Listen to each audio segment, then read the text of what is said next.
बिस्मिल्लाहिर्रहमानिर्रहीम। अस्सलाम वालेकुम नाज़रीन, मैं हूं आसिम नसीर और आप देख रहे हैं हमारा यूट्यूब चैनल। नाज़रीन, हमारे साथ मौजूद है मशहूर मारुत एस्ट्रोलॉजर न्यूमरोलॉजिस्ट मलिक महबूब साहब। अस्सलाम वालेकुम मलिक साहब, क्या हाल है, कैसे हैं आप?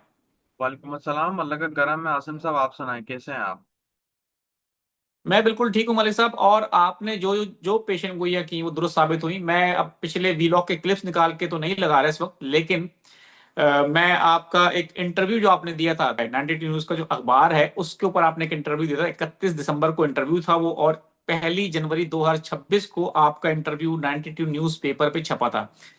मेरे देखने वाली क्लिपिंग देख रहे हैं 92 न्यूज की, और जाके देख सकते हैं। 1 जनवरी 2026 को आपने उस वक्त भी ये कहा था कि इस्लामी रियासतें क्राइसिस में आ सकती हैं और अंदरूनी सियासत की वजह से और जंगी सूरत हाल भी पेश आएगी। इसके अलावा आपने इकोनॉमिक क्राइसिस की बात की थी, फाइनेंशियल क्राइसिस की आपने बात की। आपने हमेशा से कहा है कि आपको बहुत बड़ा अप्रैल के अंदर भी क्राइसिस नजर आ रहा है। G7 जो ममालिक हैं, जो बड़े ममालिक हैं, उनके वज़राए खजाना का इजलास बुला लिया गया है। पाकिस्तान में इमरजेंसी क्राइसिस आ गया है। पाकिस्तान में हुकूमत ने बड़े अहम फैसले किए हैं, किस तरह से तवानाई की बचत की जाए। स्कूलों की छुट्टियां कर दी गई हैं। बहुत बुरी सूरत हाल है। मुझे याद है मलिक साहब, आपकी एक और पेशेंट को, ये पता नहीं आपको याद है कि नहीं याद है, आपने कहा था कोविड 19 वाली सूरत हाल आ सकती है एक बार फिर। ये आप जरूर इस बात का जिक्र करेंगे। ये बहुत ही अजीब और गरीब सूरत हाल है। और लेकिन इस तमाम बातों के बाद इतना बड़ा इकोनॉमिक क्राइसिस आ रहा है, लेकिन अमेरिका और इसराइल जो है वो फिर भी सोच नहीं रहे कि अब इस जंग को किस तरफ लेके जाना है। उनको भी नहीं पता उनके टारगेट्स क्या हैं। नए सुप्रीम लीडर की जो है वो आ चुके हैं, मुश्तबा खामनाई साहब, सिलेक्शन हो चुका है।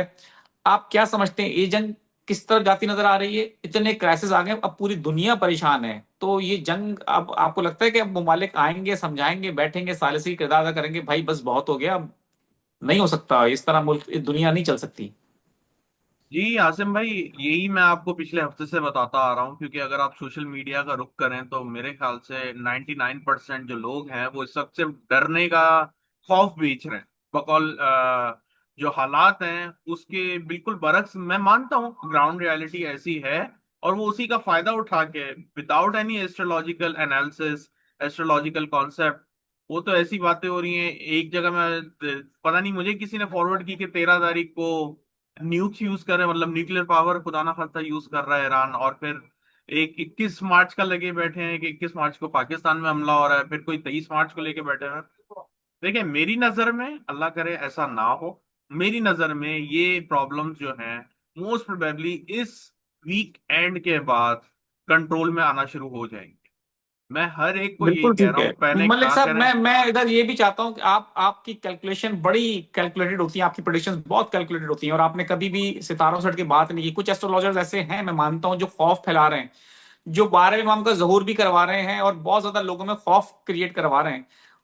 तो लोग समझ रहे हैं शायद दुनिया का आखिरत आ गई, मतलब दुनिया का अंजाम आ चुका है। तो काइंडली जरा ये बता दें कि जो ये खौफ की फिजा इस वक्त कायम है, लोगों को वाकई नहीं पता, क्योंकि लोग बेचारे मासूम होते हैं, भोले भाले होते हैं। एस्ट्रोलॉजर्स जो होते हैं उनको पता भी, कुछ एस्ट्रोलॉजर्स के रूप में लोग ऐसे बैठे हैं जो एस्ट्रोलॉजर्स हैं भी नहीं और बन गए हैं।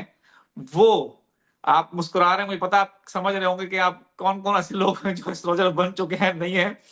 तो काइंडली जरा लोगों को बता दें आप, क्योंकि आपका इल्म है माशाल्लाह, आप सितारों से हट के बात नहीं करते। इतना ही खौफ है जितना फैलाया जा रहा है?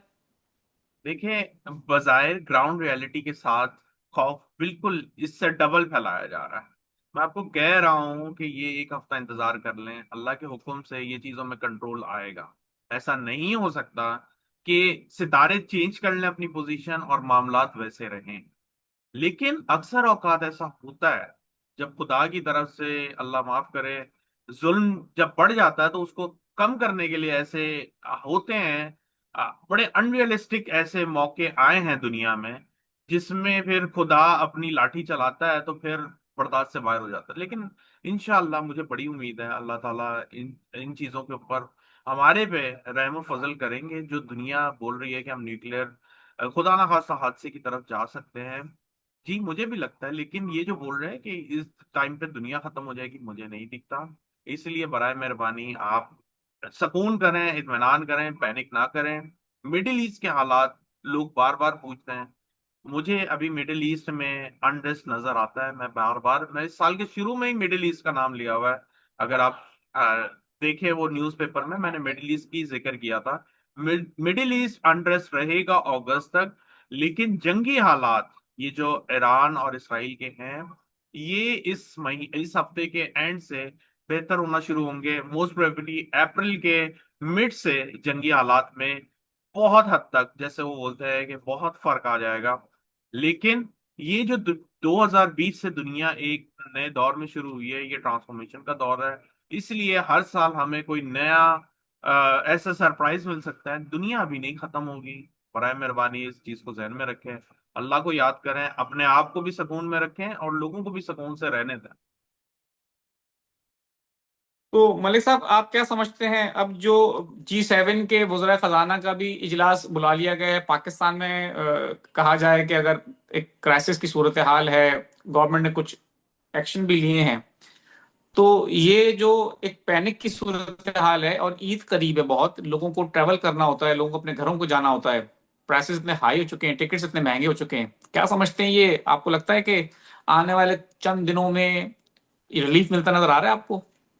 सर अनफॉर्चुनेटली ये बात का मेरे पास अच्छा आंसर नहीं है। मैंने आपको पहले ही बताया है कि अप्रैल ऑनवर्ड यहाँ बहुत दुनिया में महंगाई आएगी, और मैं अभी भी इसी बात पे कायम हूँ। लेकिन दुनिया ये बोल रही है दुनिया खत्म हो जाएगी, ये जरा मुश्किल लग रहा है। ऐसा अल्लाह करे ऐसे हालात ना बने, क्योंकि बहुत से लोगों ने बहुत से अच्छे काम करने हैं। तो सिर्फ यही नहीं है कि हम दुनिया खत्म हो जाएगी और ये हो जाएगा। ये चीजों का तयन वैसे अल्लाह ताला बेहतर जानता है। मैं आपको एक बात बताऊं, हम तो सितारों की रोशनी से कैलकुलेशन करते हैं, उसके हिसाब से जो कैलकुलेशन में आता है उसके मुताबिक आपके सामने मैं प्रेजेंट करता हूँ। लेकिन अगर आप इस चीज को गलत अंदाज में लेके जा रहे हैं, मैं फिर से कह रहा हूँ, सबसे ज्यादा प्रॉब्लम आपके ऊपर आएगा। जो लोग भी इन चीजों को गलत अंदाज में लेके जाके एक पैनिक क्रिएट कर रहे हैं, क्योंकि देखें, आप किसी को परेशान करेंगे, डेफिनेटली वो चीज घूम के आपके पास आनी है, अभी नहीं देर में बाद में आएगी। तो पैनिक ना करें।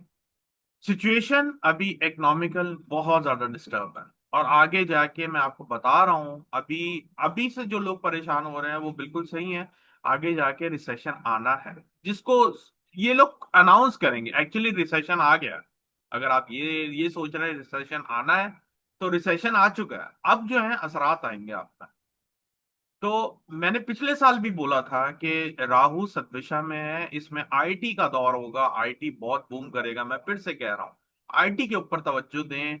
जो लोग इससे मुंसलिक हैं उसके ऊपर काम करें, आपको बहुत फायदा होगा। आईटी में एक नई टेक्नोलॉजी भी आएगी, क्योंकि मैंने बताया अभी आप ये समझ रहे हैं कि ये जंगें खत्म हो जाएंगी। अल्लाह करे आगे ऐसे मसाइल ना आए, फिर कुदरती आफात का सीजन शुरू होगा।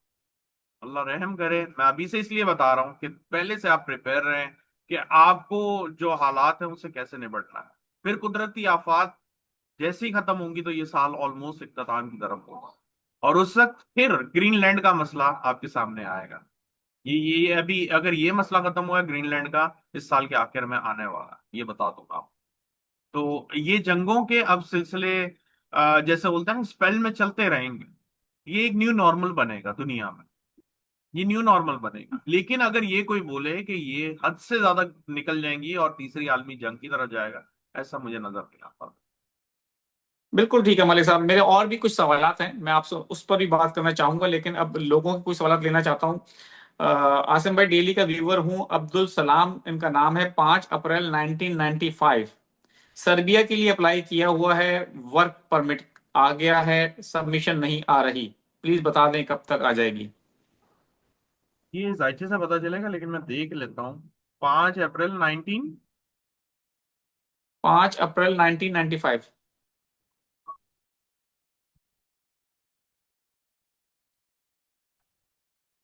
अप्रैल से पहले हो जाना चाहिए आपके लिए।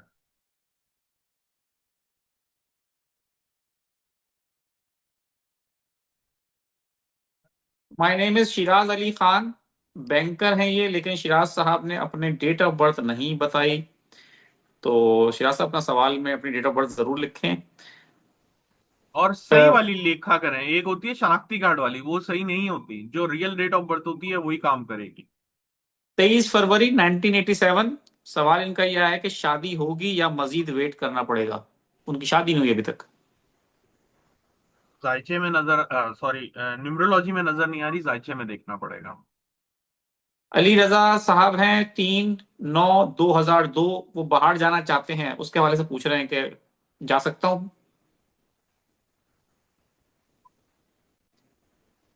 जी बिल्कुल जा सकते हैं। इस साल में आप सितंबर के बाद कोशिश दबा के करें, आपका काम बन जाएगा, कोशिश से हो जाएगा। बिलाल अहमद है, 12/4/1975। और सवाल उनका ये है कि 2026 कैसा होगा, प्रमोशन कब होगी और हालात कब ठीक होंगे?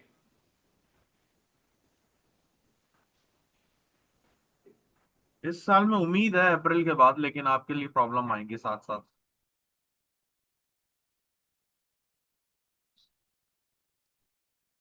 बिल्कुल ठीक है।